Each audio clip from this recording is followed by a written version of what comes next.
I think one of the most exhausting things as a business owner is that you are at the helm. It feels like everything is dependent on you, and that's why it's so heavy because there is so much responsibility associated with the work that we do.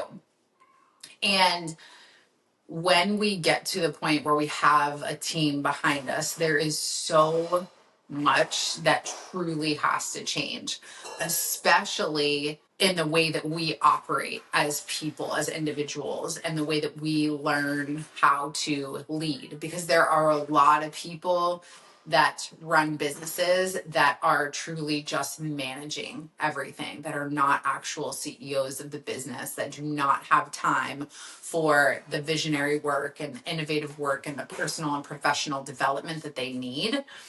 And that's because they're so deep in the business, because they feel like they are almost a solopreneur, even though they have this team behind them. So one of my clients recently asked me about my team meetings, and she's like, I would love to use one of our community calls to talk through setting up how you set up your meetings and what you include in your meetings. And I was like, that's a great idea. And I'm just going to share it on this podcast today. I think that I've done a lot of experimentation. And truthfully, I think that one of the differences in me and other business coaches, especially, is a lot of other business coaches will heavily lean on the successes that they've had in their business to teach others. And while that is absolutely important, and you need to hire somebody who has things and is an example of something that you want to create, also, I think that failures and being honest about failures and being able to pull out the reasons why it failed and the lessons from that and turn those into teachable opportunities for yourself that you then implement and then can teach. I feel like that has been so much of my learning has come from not being afraid to experiment, not being afraid to try new things, to constantly be learning and trying new things and bringing people along for the ride with me, and then figuring out what does work and doesn't work and what it creates and how it ripples out into every part of the business and the team. And so when it comes to team meetings, this is something that is so simple, but oftentimes so overcomplicated. I will say that I've never had a client that when I looked at their schedule, they had the right amount of meetings that aligned with what their goals were. Most people do too many meetings. The meetings are too long, and they don't provide the result that people want. And so when we think about, like, why are we having a meeting? I think that's the part when I'm working with my clients to actually design the agendas for the meetings that they're going to have, be that a full team meeting, be that a performance review, be that a one-to-one kind of problem-solving conversation, be that a founder meeting, because I have a couple of businesses that have co-founders. Well, we're looking at how we design a meeting. The very first place that we start is in the intention. What is the intention of this meeting? What is the goal? Why are we having this meeting? And it's funny because I think logically you're probably like, yeah, that's obvious. But really, we're so quick to just be like, yeah, let me put a meeting on the calendar. I get requests every single day from people who are like, yeah, I would love to meet up and talk. And my response is always something along the lines about, what are we talking about? Why would you like to meet? And some people, I think especially women, are so like, we're so used to just saying yes to, like, yes, of course I'll meet up with you. And as, as it being a part of a successful business, I believe is consistent relationship building. But in that, we waste a lot of time. We waste a lot of time, and time is our most valuable asset.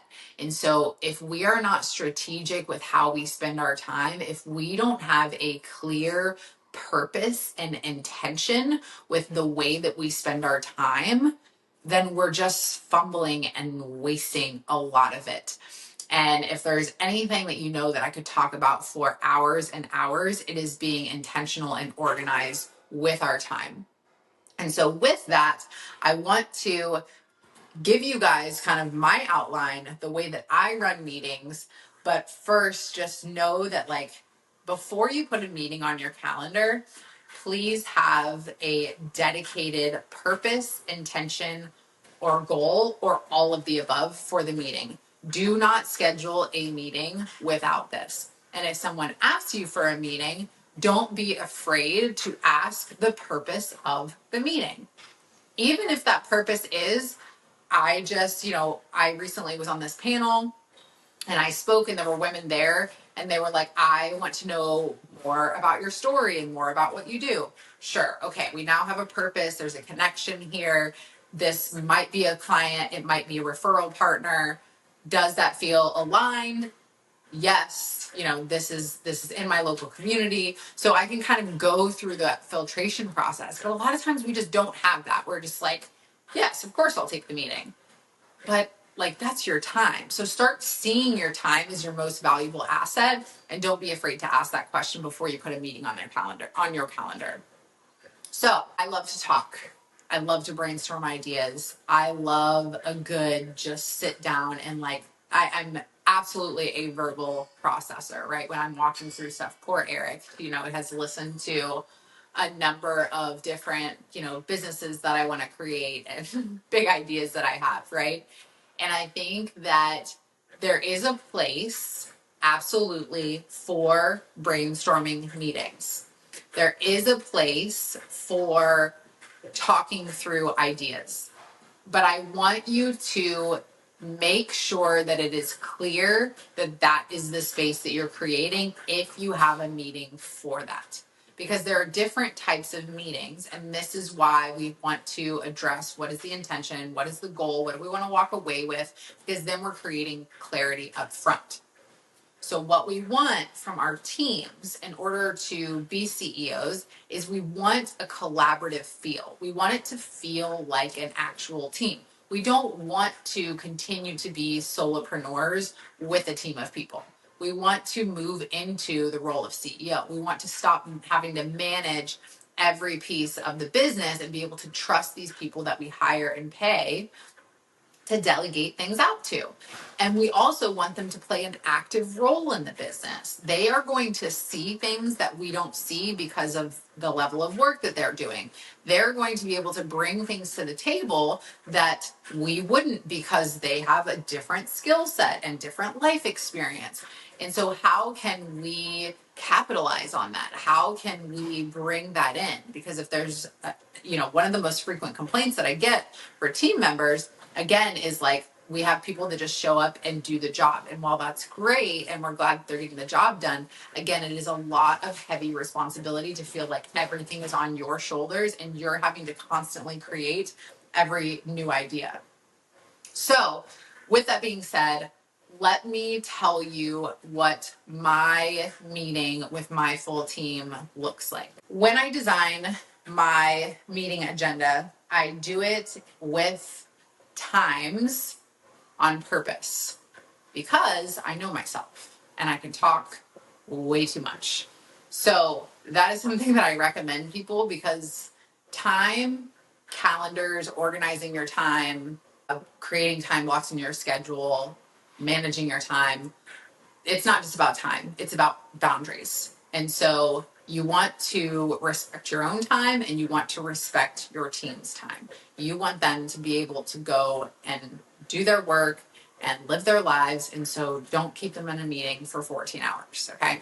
So first and foremost, we do, of course, a welcome, an introduction. I like to build relationships with my team. I like to ask them how their kids are doing, just like build that rapport. It's a human connection, right? And so I have that in the schedule because that's important to me. I don't want to just show up and be cold and go right into business stuff. That's how I prefer to start.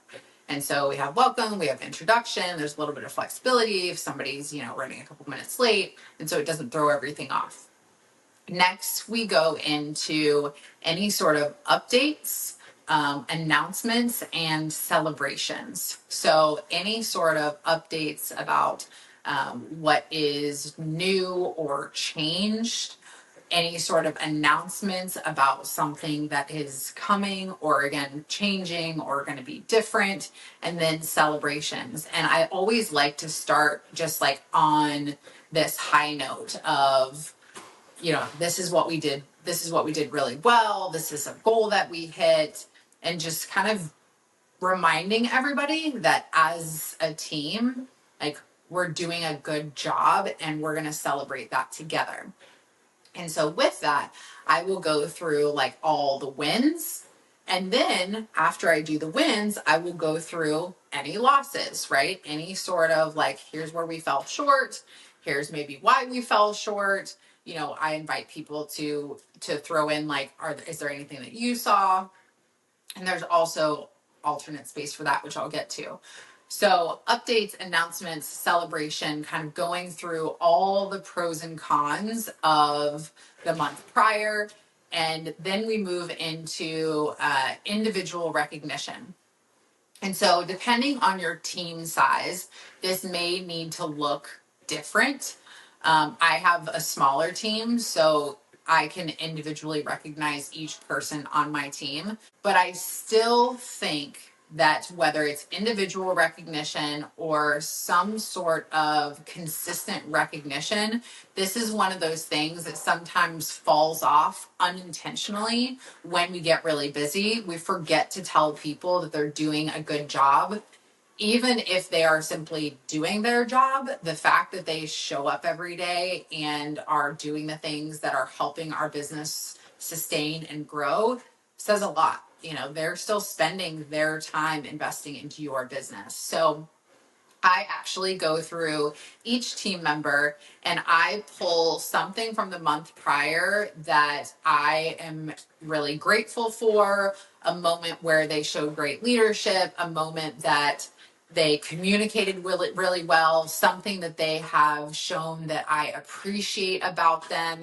And I really just try to highlight something that is great about them. Again, it's a lot around like gratitude and appreciation. And I think that that's one of the things that just is so important for me, is building people up overall, empowering people. And so there's a lot of encouragement for my team to, hey, if you have an idea or if you're going through a process and you think it could be better, tell me. Like, you have free reign to throw your ideas using your expertise, or if you have ideas about new skills or knowledge that you want to acquire that you think would make this a better place, like bring that to me. So I pretty much keep an open door policy for those kind of things because it's important to me to instill in people that as humans, I believe that we are supposed to be forever evolving. And I never want somebody who works alongside me in my team to feel like they are stagnant, personally or professionally.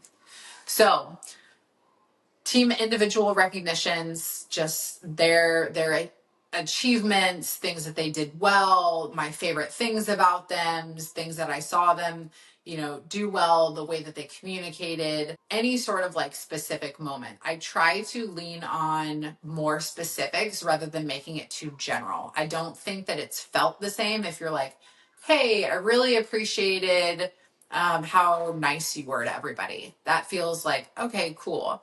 But I try to give specifics like, when this problem happened, I appreciated the way that you gave me feedback or the way that you handled the situation and then brought it to me. When you wrote that email response, I appreciated the attention to detail and remembering this part of it. So I try to keep a log of that, and it's nice because it primes me, knowing that this is coming every month. It primes me to always be able to look at my team through the lens of like, what are they doing really well?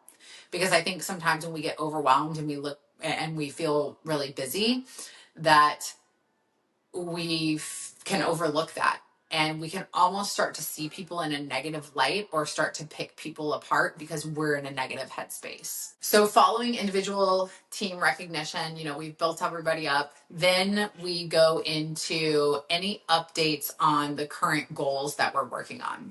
So this again will be relevant to your industry and your business, but you should always have goals that you're working towards, and those goals should be transparent across the team. If you are not on the same page as your team, there's going to be a lack of clarity and it's going to feel messy. And when things feel messy, it causes stress and it causes overwhelm. So if everybody knows what the goals are and there are numbers and KPIs around them, it's going to be more clear for them. So we go through our marketing, we go through sales pipeline, we talk about, any new clients that came in. We talk through like, where did they come from, and basically go into like, what's working really well, what's not working well, what have we tried that is becoming lucrative, what have we not tried, and looking at all those different pieces and just kind of doing an overall review of like, here's what the goals are, here's where we stand as it's related to those goals. And then following that, we just kind of open for like questions and conversation around those things. And that's where it comes in, where we ask, okay, why do we think that's not working? Is there anything from your point of view that for that thing that didn't work that we could change? Is there anything that you think needs to be introduced, right? And so there's that little opening again. I think sometimes when we're creating meetings, we don't leave enough space for people to talk and for people to offer their insights. And so I specifically will put that in there because I want people to speak up. I want to give them the opportunity to bring their expertise and bring their ideas to the table. So we do an open for questioning, or open for questions, open for comments, open for ideas.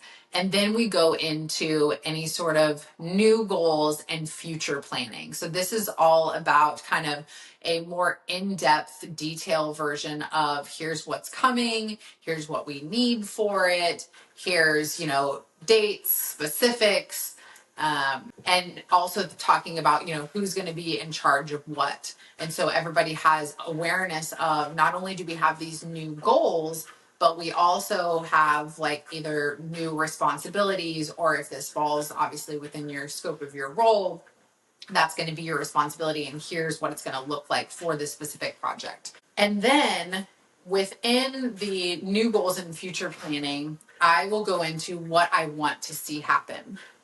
And so this is an important piece because, once again, clarity and communication are necessary for us to succeed and for everybody to be on the same page. So if you want somebody to do a good job for you, you need to give them very clearly what a good job looks like. And so I will go in after I've kind of said, okay, so here's the upcoming things, here's the new goals, here's what we're starting, here's who's going to be doing it, here's what I need help with, yada yada. Then we go into what I want to see happen from this goal. So then we're almost outlining any sort of additional goals, right? And then I will give each person so if you have a bigger team, it could be each department, but I will give each of my team members a big picture focus for that month. And so this could be like, okay, if we have the goal of reducing hours for you, then maybe your operations person needs to focus on getting all the SOPs built out so that way we know that our processes and procedures are clean and clear, and we can review them and see if there's any inefficiencies there. So that way people don't just have their daily, weekly kind of responsibilities and tasks. They also have an idea of what the bigger picture goals are and the role that they play within that goal. And then we end with what I call our think tank and the team ideas. And this is especially important because we have just gone through, okay, here's what's coming, here's new goals, here's new ideas that I have, here's where I see you playing a role, here's what I want your focus to be. And so knowing this, what can you bring to the table today? And so I make this part, there's a couple openings, like I said, where I have for questions or collaborations or ideas, but I make this part actually mandatory for everybody to bring an idea to the table. And the question is basically, knowing that these are our goals and where we're headed, what do you think that we need to accomplish that goal? And so each person gets to weigh in and say, oh, in order to accomplish that goal, I think that we need X. And that allows them to kind of put a stake in the ground. And then if they want to, they can take responsibility for that. Right. So if you offer up an idea and you're like, oh, in order to launch that new thing, I think we need a marketing campaign that includes this. And I'm like, do you want to lead that? Do you want to create a plan for that? And then I can revise it and we can build it out. So those are the kinds of things that it takes some pressure off of me because I love and have ideas and love to create things and plan and be the visionary. But I also love that I have team members who can fill in gaps that I don't see and blind spots for me. So that is the general run through of how I run my team meeting. And I hope this is helpful. I hope there are pieces in here.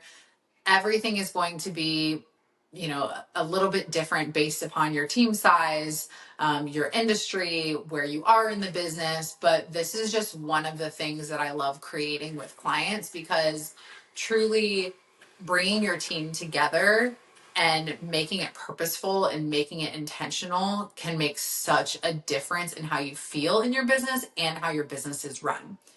And speaking of how your business is run, and speaking of staying organized, I want to invite you to my free 3-day business boot camp. This is a business boot camp to basically get your shit together. If you are spinning, if you are overwhelmed, if you've been dreaming of having a 4-day work week, if you want more freedom and flexibility, if you recognize that your business is so busy and you're being more of a manager than a CEO, you definitely want to join me. If you can't make the event live, you actually will have access to the replays, and it's going to be very straightforward information. I'm going to give you things to implement right into your business. You can bring your team alongside you for this, and it's just going to give you some instant relief, honestly, because every time I start with a client, we always start with kind of clearing out the clutter and getting them organized. And so I envision this for you, this boot camp, to finally look at maybe the things that you've been avoiding, help you build out some of these things that you've been wanting for the business, and give you that structure and that support so that you can actually have some freedom and flexibility. So make sure that you click the link in the show notes to join us. Again, it is free for you. So there's no reason for you not to show up. It will be beneficial for you, your family, your business, your leadership, all of the things. We are diving deep into some stuff that can be so beneficial for the long-term health of your business. And if you're like me, you're here for a long time and to make a big impact. So these things are important. So make sure that you click the link in the show notes and join us. I'm so glad that I got to share and talk about team meetings today. I hope that your team meetings are more impactful and more intentional. If you have questions, if you have comments, if you have concerns, please shoot them my way. And of course, please take a screenshot, tag me so I know that you're listening, and I will see you guys next week.